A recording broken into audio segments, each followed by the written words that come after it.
What is good, y'all? I've BB Pro, Dieseldru Off-Season here.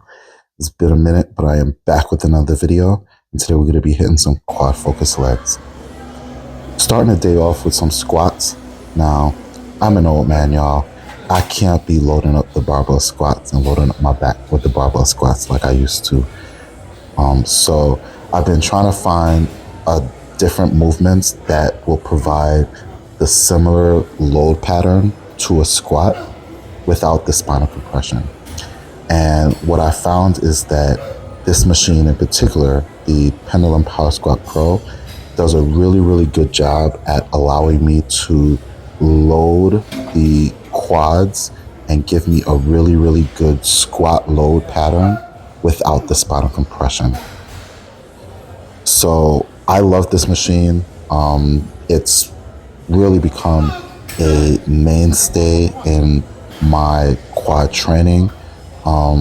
If you follow me, you've probably seen this machine show up in a couple of other videos that I've posted, and I love it. It really allows me to really continue to squat, which I found really helps with my leg size, but without the spinal compression. So following up the power squats with the hip press. Hip press, we've seen this machine or variants of this machine show up a lot more recently. A lot of pros have started using this machine a lot more, and I love it. At Signature, I will stand in line if I have to get on this machine, and it's pretty popular. And if you use it, you see why. It really gives a really, really good pump to the quads and really allows you to really fatigue them.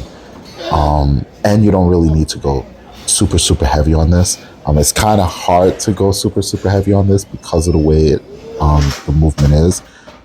But it's a really, really effective movement for the quads.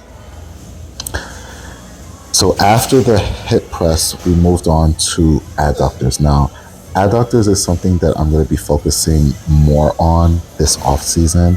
I noticed from the universe that my adductors really popped, and I want to continue to develop that as I move into the pro ranks for competition. So this is going to be an area of focus for me for this off season, and really trying to enhance that as part of the look that we're trying to bring to the stage. Following up adductors with some leg extensions. Of course, leg extensions are a mainstay for quad development. If you're trying to compete, you need that separation in your quads, and leg extensions do a good job of providing that.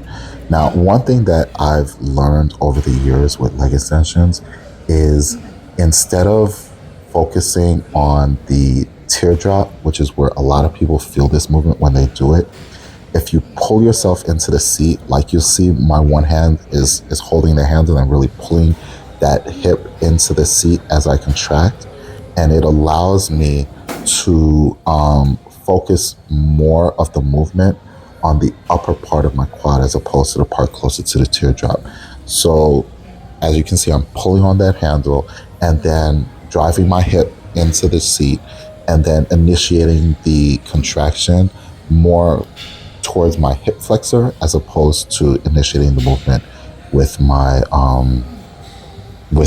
teardrop.